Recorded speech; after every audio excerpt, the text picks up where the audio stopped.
ನಮ್ಮ ಮೆಟ್ರೋ ಹೊಸ ಅಧ್ಯಾಯಕ್ಕೆ ಕ್ಷಣಗಣನೆ. ಹಳದಿ ಮಾರ್ಗ ಉದ್ಘಾಟಿಸಲಿದ್ದಾರೆ ಪ್ರಧಾನಿ ಮೋದಿ. ಬೆಂಗಳೂರಿಗೆ ಭೇಟಿ ಬಗ್ಗೆ ಕನ್ನಡದಲ್ಲೇ ನಮೋ ಟ್ವೀಟ್.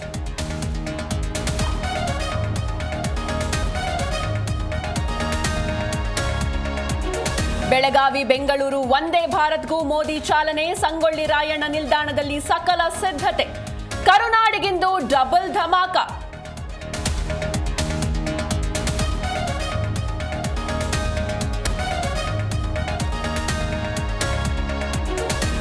ಧರ್ಮಸ್ಥಳದಲ್ಲಿ 100 ಶವ ಹೂತಿಟ್ಟ ಕೇಸ್. ರತ್ನಗಿರಿ ಬೆಟ್ಟದಲ್ಲಿ 10 ಅಡಿ ಅಗೆದ್ರೂ ಸಿಗದ ಅಸ್ಥಿಪಂಜರ.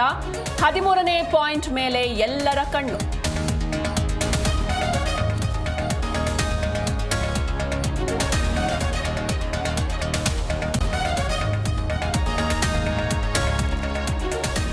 ವಿಷ್ಣು ಸಮಾಧಿ ನೆಲಸಮಕ್ಕೆ ಕಿಚ್ಚ ಸುದೀಪ್ ಕೆಂಡ. ರಾತ್ರೋರಾತ್ರಿ ಸಮಾಧಿ ಧ್ವಂಸ ಹೇಡಿತನ ಅಂತ ಆಕ್ರೋಶ.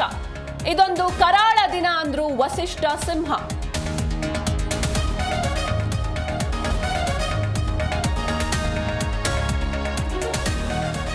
ಉತ್ತರ ಕರ್ನಾಟಕದ ಹಲವೆಡೆ ಭಾರೀ ವರ್ಷಧಾರೆ. ಕರಾವಳಿ ಮಲೆನಾಡಿನಲ್ಲಿ ಯೆಲ್ಲೋ ಅಲರ್ಟ್. ಆಗಸ್ಟ್ 13ರವರೆಗೆ ರಾಜ್ಯದಲ್ಲಿ ಭರ್ಜರಿ ಮಳೆ ಮುನ್ಸೂಚನೆ.